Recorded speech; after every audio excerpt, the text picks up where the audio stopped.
Hello, everyone. I'm Tim Gabauer, Superintendent of Mount Pleasant Area School District. Joining me today is Mr. Bob Gambetta.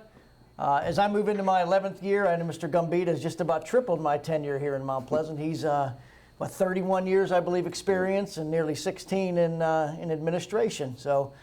And Bob currently serves as our senior high principal. Has done a fantastic job, brings a lot of energy and a lot of exciting initiatives taking place. So we're going to take a little bit of time right now to talk about what that looks like. You know, what has the summer been like? What have these preparations been like? What can people expect when they come to the senior high school for the 23-24 school year? So just to start off, Mr. Gambetta, if you could, always around this campus are a lot happening. I mean, capital Absolutely. Projects and, boy, the different maintenance. And can you talk about some of the things that you've seen taking place around here this summer, whether it be maintenance, whether it be custodial projects, maintenance projects, capital projects? Well, I can tell you the custodial staff is unbelievable here. They worked very hard this summer with deep cleaning, every inch of this building, and it looks spectacular right now. I agree.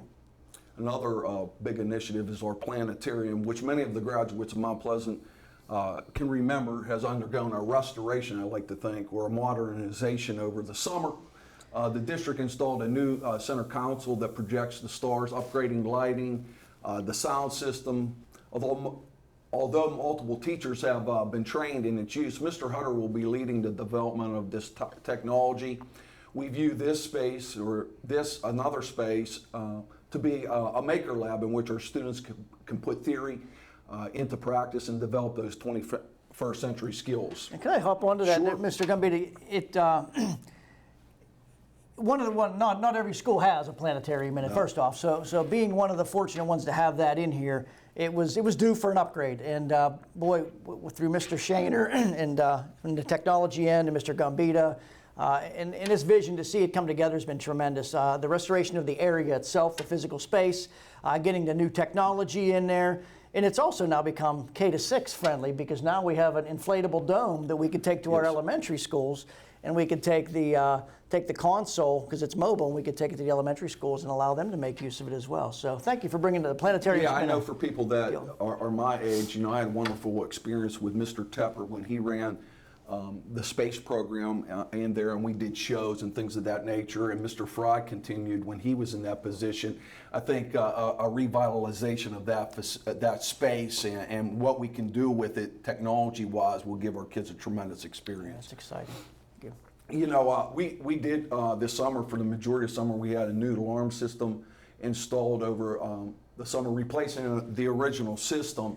And then we also, if you look on the outside of the building, we have new safety bollards have been installed at strategic locations to protect those on the sidewalk and entry points. Both of those go hand in hand with our safety and security plan, which is always undergoing revisement, and we're always looking at ways to improve what we do on the safety front. Yeah. And those bollards, I believe there's been 90 of them district-wide, close to 90 of them district-wide placed. And they protect around the ticket booth, around the entryways to the high school, to the junior high, all those areas where it could be high traffic areas to help protect our staff and students. Well, jumping on that, if you look around the stadium, you'll see the Mount Pleasant Foundation has completed the commemorative garden, and it's fantastic, and it's changed the whole appearance of the entryway, so that's a big thing.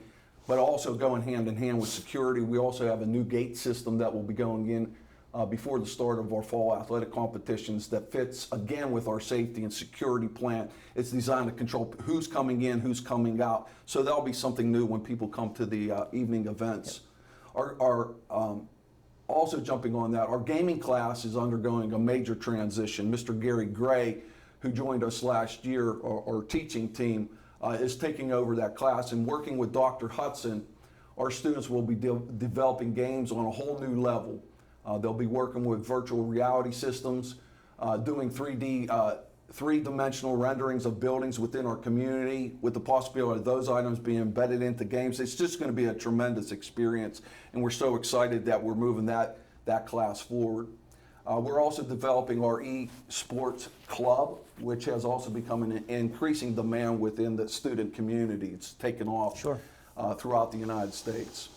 We also have had the board review and approve our Clay Target Club, which will function outside the school. It's just another opportunity for students to be engaged in something constructive. Yeah, great. One of the big evenings always to kick off the school year is always Welcome Back Night. Yeah. It's always been a very well attended event, and boy, to see folks come in and all the different opportunities they have. What can people expect when they come in for Welcome Back Night on the 23rd? Yeah, that night starts off, and it's a two-pronged approach. We have activities going on with the junior high, and then we have activities going on with the senior high with some overlap. You know, the night starts off for the junior high students in the auditorium for a presentation by Dr. Campbell welcoming the junior high students, followed by a segment where the students go walk their schedule and meet their teachers. The night's concluded with information available in the gymnasium about clubs, services, technology. There's opportunities for parents also to ask questions during that time period if there's any questions they may have. The night for the senior high is reversed.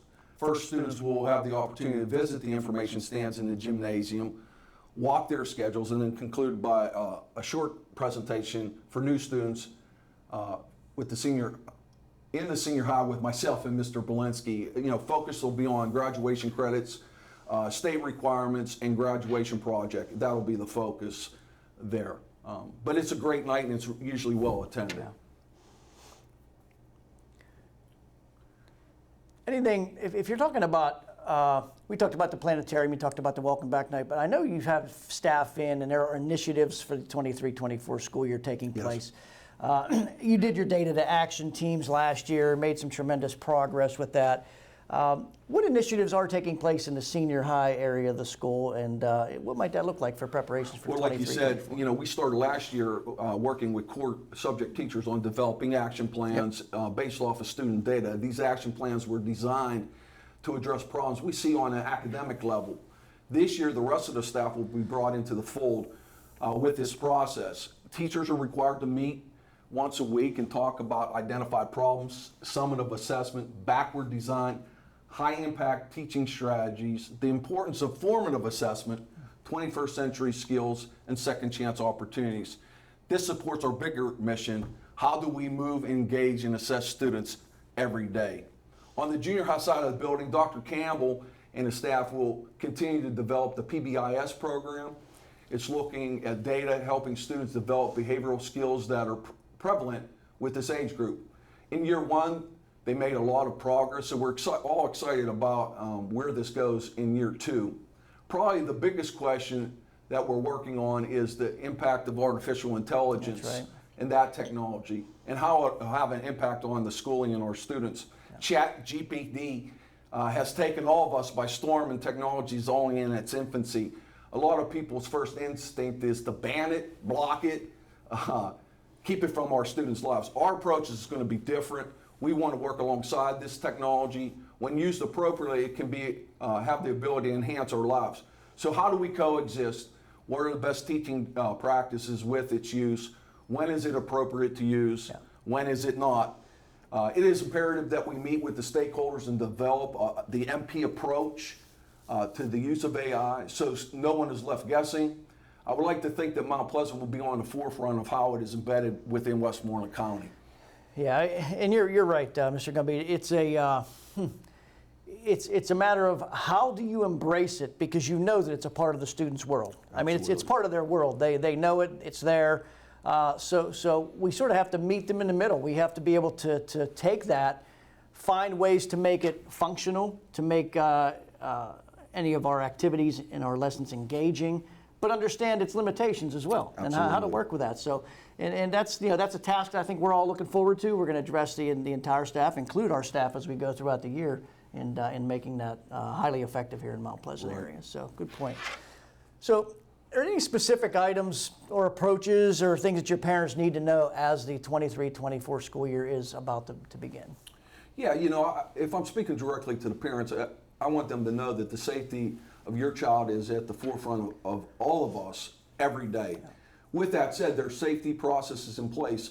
Some are visible and some are not. Please be patient with us and follow directives given. I know sometimes these things can seem like nuances to you. I can promise everyone that these procedures have been well thought out and are done with the best intentions. And if there's anything going on with your child or something you think we should know, We love to be proactive in addressing these issues, so please reach out to us. The earlier we know, the quicker we can get out in front of those issues. But with that, we're ready to go for a great year and challenge accepted. There you go. As you'll see as you walk through the right through the doors of the senior high school. So, but thank you for joining us, Mr. Gambita. Thank Very you. helpful as always. I know Bob and myself could probably sit here and talk for an hour and a half, but nobody would really want to hear all of that conversation. But boy, it's there's a lot of excitement, and we really appreciate you taking the time to give us a brief overview about what folks can expect. And hopefully we see you on the 23rd to take advantage of Welcome Back Night. And thank you for joining us. We look forward to a great 23-24 school year. Thank you. Thank you.